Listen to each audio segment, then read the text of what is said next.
안녕하세요. 김태훈 목사입니다. 빵집 목사의 뚜벅뚜벅 메시지. 오늘은 마태복음 묵상 62번째. 그래도 용서하며 살아야 하는 이유는? 그래도 용서하며 살아야 하는 이유는? 마태복음 18장 21절에서 35절의 말씀 가지고 뚜벅뚜벅 메시지 시작하겠습니다. 여러분, 가곡 가운데 이별의 노래가 있습니다. 기러기 울어에는 하늘 구말리, 이런 가사로 시작하는 노래입니다. 이 노래의 작사자는 유명한 시인이라고 합니다. 이 시인이 어느 날 여대생과 눈이 맞아 가출을 했습니다. 부인이 소문을 듣자니까 제주도에서 신접살림을 차리고 있다는 것을 알았습니다. 그래서 거기를 찾아갔습니다. 과연 어떤 모습으로 갔을까요? 분명 눈에서 불이 튀고 두 주먹을 붙고 진 채 갔을 것입니다. 그리고 찾아가서 어떻게 해야 하나, 머리채를 잡아야 하나 고민했을 것입니다. 그런데 그 부인은 가서 아무 말도 하지 않았습니다. 오히려 생활이 얼마나 어려우냐며 보태쓰라고 돈 봉투를 내밀었습니다. 그리고 겨울을 보내려면 추울 텐데 입으라고 남편과 그 여인을 위한 겨울옷이 담긴 보따리를 전해주었답니다. 그리고 더 이상 아무런 소리 안 하고 돌아왔더래요. 아내가 떠나고 두 사람만 남았습니다. 둘은 할 말이 없었습니다. 너무 크게 충격을 받았고 감동을 받았기 때문입니다. 그 둘은 헤어지기로 결심하였습니다. 여인이 배를 타고 떠나갑니다. 눈앞에서 여인을 실은 배가 멀리 사라져가고 있습니다. 그 모습을 지켜보던 시인이 시를 지었습니다. 그 시가 바로 이별의 노래입니다. 기러기 울어에는 하늘 구말리, 바람이 선을 불어 가을은 깊었네. 너도 가고 나도 가야지. 한낮이 기울면은 밤이 오듯이 우리의 사랑도 저물었네. 너도 가고 나도 가야지. 이런 가사입니다. 살다 보면 용서해야 할 일들이 너무 많습니다. 근데요, 그것이 잘 안 됩니다. 감정이 앞서고 분노와 복수심만 가득 찹니다. 용서하려면 내 마음과 심각하게 싸워서 이겨야 하는데 우리는 매일 그 싸움에 지곤 합니다. 제주에 갔던 시인의 아내도 그랬을 것입니다. 그 마음의 감정이 상함이 복수심과 분노가 예 없었겠습니까? 그런데 그 아내는 분노와 복수심의 감정을 한 수 높게 처리하였습니다. 그래서 상대방을 한 방에 꼬꾸라지게 만들었던 것입니다. 그 여인은 독실한 그리스도인이었다고 전해지고 있습니다. 오늘 현대인들은 매일 많은 사람들과 대화하고 마주하고 관계를 맺고 살아갑니다. 그 과정에서 때로 갈등과 불화, 감정의 대립을 하게 되고 그것이 원한 관계로 발전하기도 합니다. 또한 불화함으로 마음과 감정이 상하게 되어서 큰 상처를 입기도 합니다. 그런데 이런 일이 부부간에도 일어나고 형제간에도 일어나고 교회에서 교우들 간에도 일어납니다.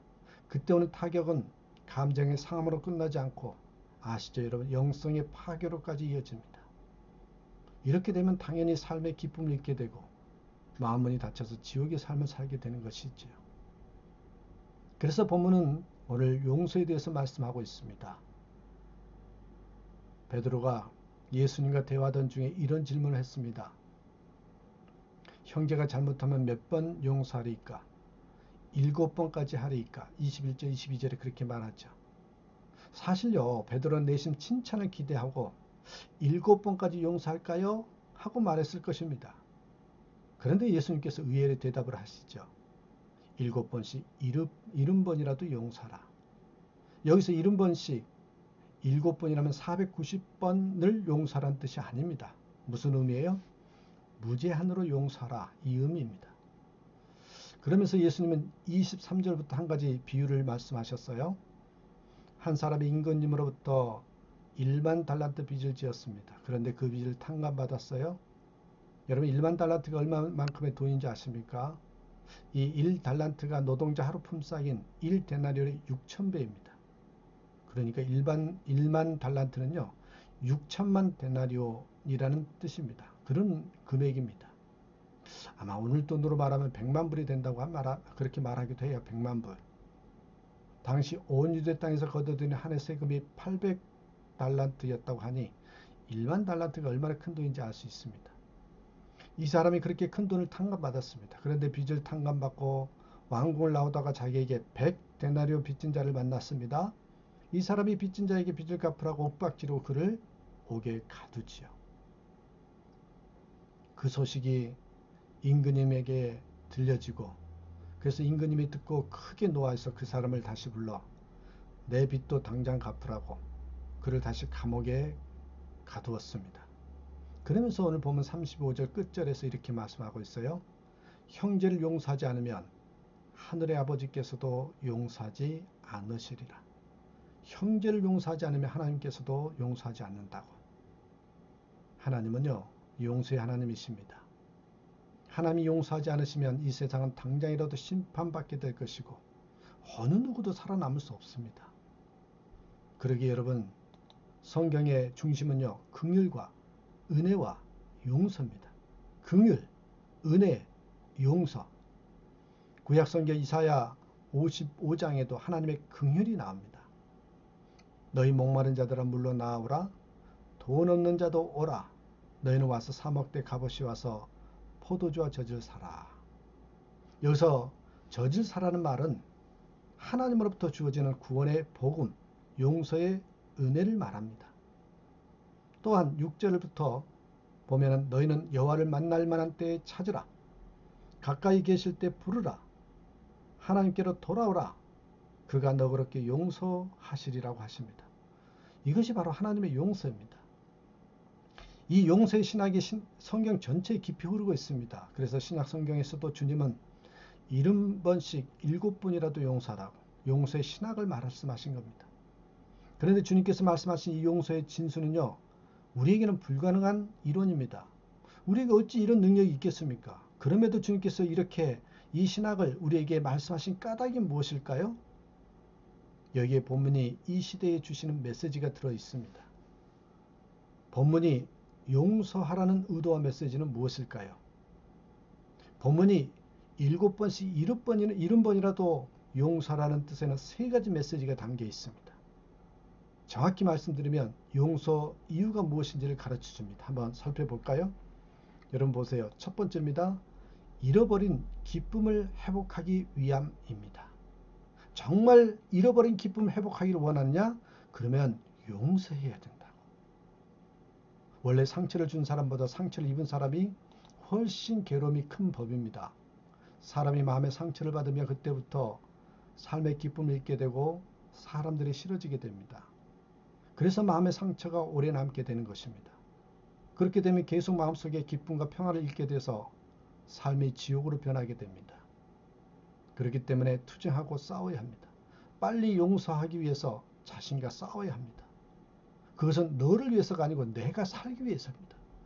그때 이런 기쁨을 회복할 수 있고 내 마음에서 지옥을 몰아낼 수 있기 때문이죠.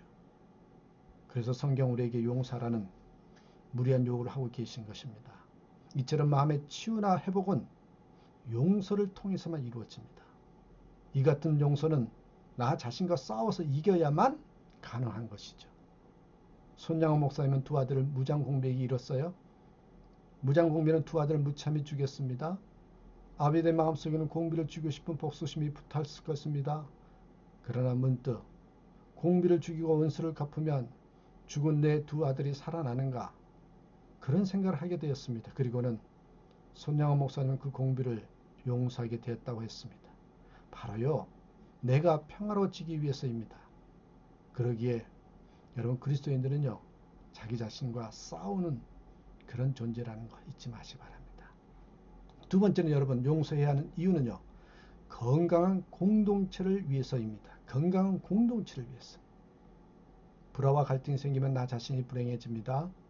기쁨도 잃게 되고 영적으로 균형이 깨지기 때문입니다. 또한 여러분 공동체가 심하게 훼손됩니다.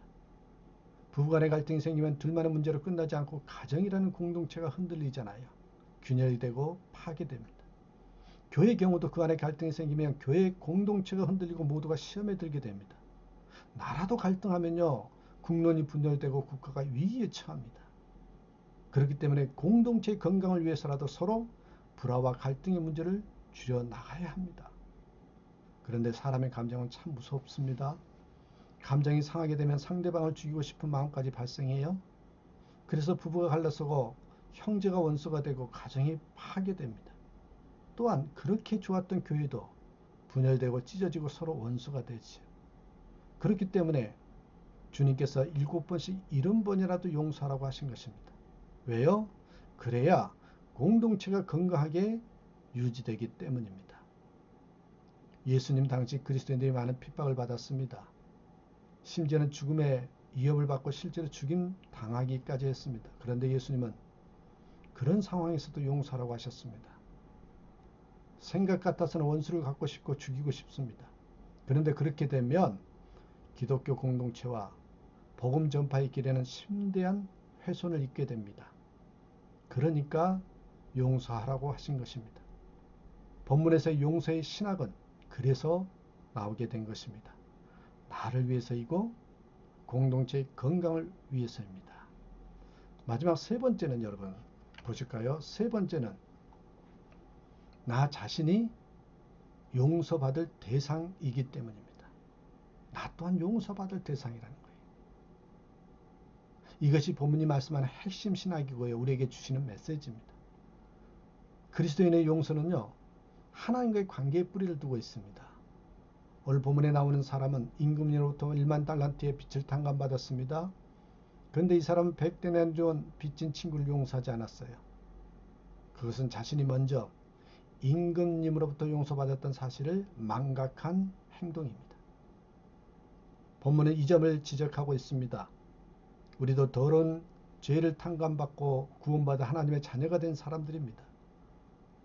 여기 1만 달란트 탕감받는 사람이 바로 나 자신이라는 것입니다. 순전히 하나님의 은혜로 구원받았는데 이것에 대한 자각이 필요하다는 것입니다. 그래야 내가 누구를 용서할 수 있는 것입니다. 그런데 오늘 나는 구원받았으면서도 용서하지 못하고 있습니다. 그러면서도 아무런 고민도 하지 않고 있습니다. 이렇게 고민하지 않는 것이 더 큰 문제입니다. 고민을 하지 않는다는 것은 이미 영적으로 죽었다는 의미이기 때문입니다. 고민은 살아있는 사람들이 하는 것입니다. 오늘 성경은 우리에게 이 점을 지적하고 있습니다. 너는 왜 고민도 하지 않는가? 이것이 오늘 본문이 나에게 주시는 메시지고 질문입니다. 너는 왜 고민도 하지 않느냐고. 조금만 생각하면 그 사랑 때문에 흘러넘치는 용서가 가능한 겁니다. 사랑하는 여러분 쉽지 않습니다. 그러나 반드시 용서하면서 살아야 할 이유가 있다는 걸 기억하시면서 그러기 위해서는 그 무엇보다도 우리 가슴속에 하나님의 사랑이 흘러넘쳐야 된다는 걸 잊지 마시고 하나님의 사랑 가운데 젖어 사는 저와 여러분 되시기를 주님의 이름으로 부탁드립니다. 오늘도 나는 주님 때문에 행복합니다. 나는 주님 때문에 행복하고 그뿐 아니라 주님 안에 있어서 남을 용서하고 또한 기쁨이 있고 평강이 있습니다. 이렇게 고백되는 하루의 삶이 되기를 간절히 축복합니다. 감사합니다.